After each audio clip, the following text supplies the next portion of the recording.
महाराष्ट्र के पवित्र साडे प्रदेश इन्हां दे डिप्टी सीएम अजीत दादा पवार जी की वो भी संगत को संबोधन करेंगे।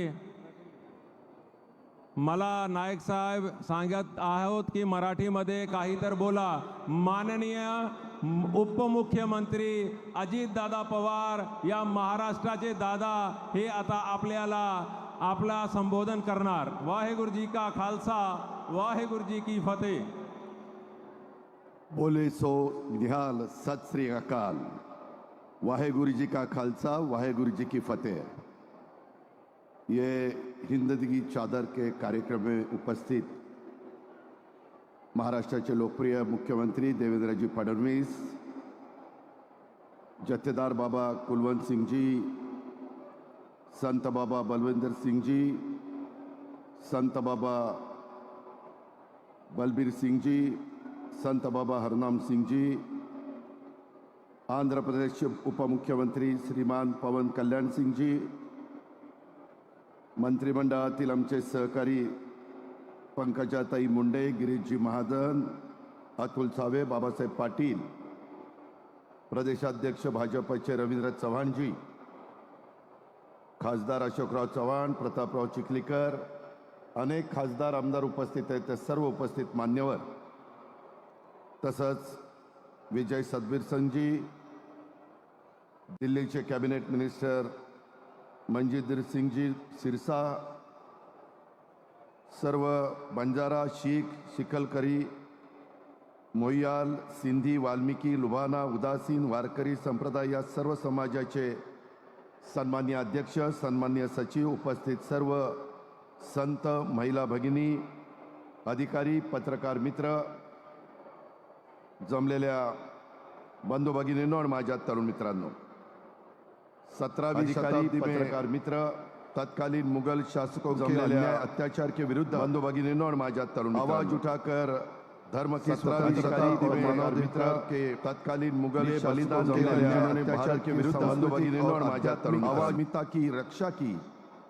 वे हिंद की चादर श्री गुरु तेग बहादुर साहिब जी की 350वें शहीद समागम के अवसर पर आयोजित इस कार्यक्रम के लिए इस निमित्त में हम सभी यहाँ इकट्ठा हुए।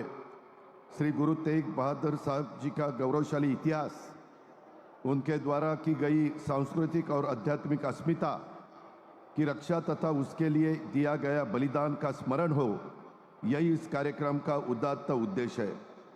मैं सबसे पहले गुरु नानक देव जी के नमन करता हूँ और साथ साथ जिनके शहीद समागम को हम लोग आज इस संगत के रूप में नमन कर रहे हैं, ऐसे 90 गुरु तेग बहादुर साहब जी, इनको भी मैं नमन करता हूँ।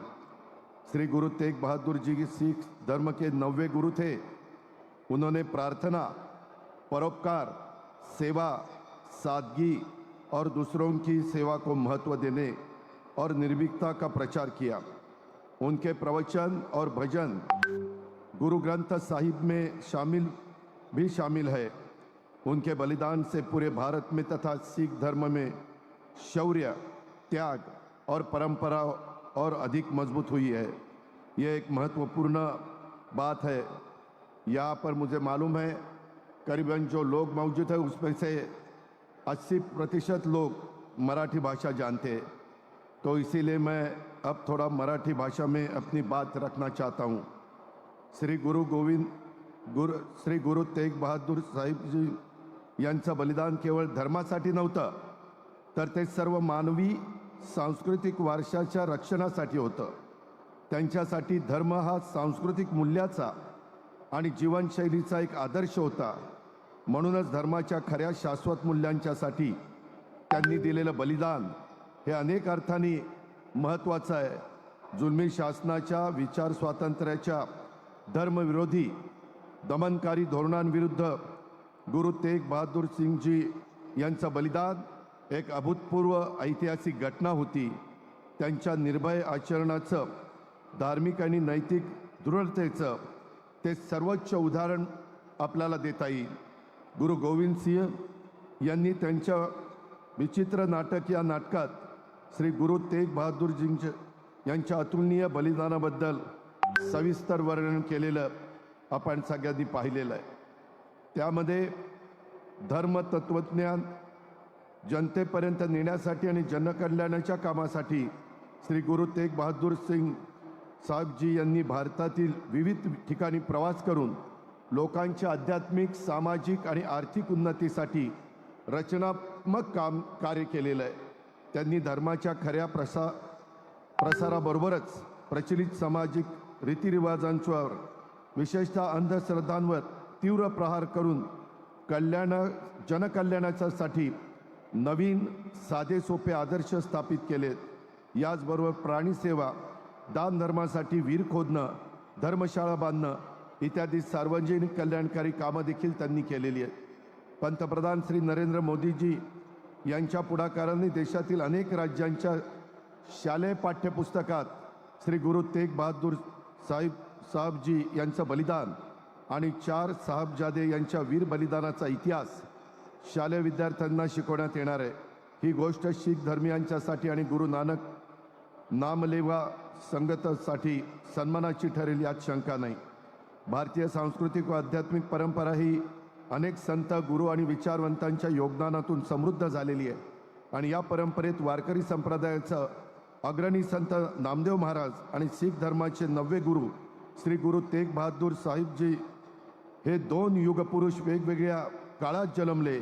या दोघांच्या मध्ये सुमारे 300 शतकांचं अंतर असलं तरी त्यांच्या जीवन कार्याचा आणि तत्वज्ञानाचा अभ्यास केला तर त्यांच्या मूलभूत विचारधारेत आपल्याला खूप समानता दिसून येते. दोघांनी ईश्वर एकत्व, अन्यायाविरुद्ध संघर्ष आणि धार्मिक स्वातंत्र्याचा पुरस्कार केलेला आहे. संत नामदेव महाराजांनी भक्तीच्या मार्गाने समाज परिवर्तन घडवलं तर गुरु तेग बहादूर साहेबजींनी त्याग आणि बलिदानाच्या मार्गाने धर्मरक्षणाचा आदर्श निर्माण केला. नामदेव महाराजांच्या अभंगातील अनेक रचना सिखांच्या गुरुग्रंथ साहेबजींमध्ये समाविष्ट आहेत. त्यामुळे देश विदेशातील शीख बांधव मोठ्या संख्येने महाराष्ट्राच्या हिंगोली जिल्ह्यातील नरसी नामदेव या धार्मिक स्थळाला देखील भेट देत असताना आपण पाहतो. गुरु तेग बहादूर साहेबजी यांच्या हौतात्म्याबरोबरच श्री गुरु गोविंद सिंगजी महाराज यांना मिळालेला गुरुता गद्दी दिवसाचा देखील 350वं वर्ष साजरं होत आहे. त्यांनी जवळपास 33 वर्ष 10वे गुरु म्हणून कार्य केलं. गुरु गोविंद सिंगजी यांनी शस्त्र आणि शास्त्र यांचा समन्वय राखून संत आणि सेनापतींची भूमिका पार पाडली. श्री गुरु गोविंद सिंगजी यांचा शेवटचं वास्तव्य आपल्या नांदेड येथे राहिलं आहे. श्री गुरु तेग बहादूर साहेबजी यांच्या हौतात्म्याचं संस्मरण करताना श्री गुरु गोविंद सिंगांचे यांचे विचार देखील आपण आत्मसात केले पाहिजेत. हुजूर साहिब नांदेड़ स्थित मुख्य गुरुद्वारा एक तख्त, इस महान तीर्थस्थल पर हिंद दी चादर श्री गुरु तेग बहादुर साहब जी का 350वां शहीद समागम दिवस सभी भक्तों के लिए एक पवित्र तीर्थ यात्रा सिद्ध होगा, ऐसा विश्वास व्यक्त करके मैं अपनी वाणी को विराम देता हूँ. धन्यवाद. जय हिंद, जय महाराष्ट्र. वाहेगुरु जी का खालसा, वाहेगुरु जी की फतेह.